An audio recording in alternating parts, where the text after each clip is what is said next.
Je dois vous dire que nous attendions tous, depuis de nombreuses années, une évolution jurisprudentielle d'une situation parfaitement injuste concernant les accidents du travail.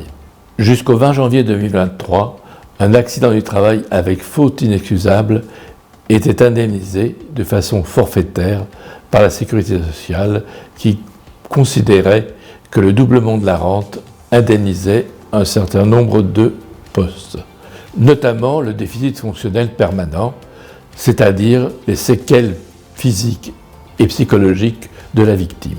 Par arrêt du 20 janvier 2023, la Cour de cassation a modifié son ancienne jurisprudence pour reconnaître enfin que la rente accident du travail n'indemnise pas le déficit fonctionnel permanent et permet ainsi d'ajouter l'indemnisation de ce préjudice à la rente perçue.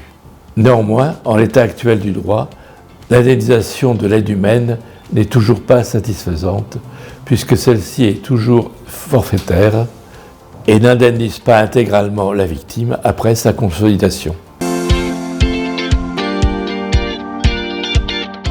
En droit français, toutes les victimes d'infractions ont droit à une réparation intégrale de leur préjudice, sauf s'il s'agit d'un accident du travail avec une faute inexcusable de l'employeur.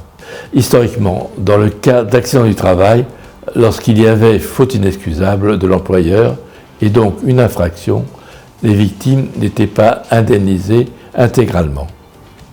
Les victimes se voyaient accorder une indemnisation forfaitaire dans laquelle les séquelles physiques et psychologiques étaient considérées comme indemnisées par la majoration de la rente.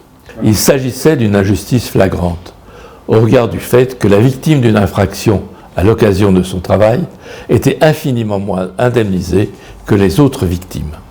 Les avocats des victimes se sont révoltés contre cette situation et ont enfin triomphé partiellement. La décision de la Cour de cassation précise que l'ensemble de ces considérations conduit la Cour à juger désormais que la rente ne répare pas le déficit fonctionnel permanent.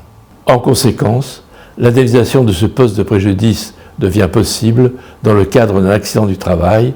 Le déficit fonctionnel permanent devient indemnisable s'il y a une faute inexcusable de l'employeur.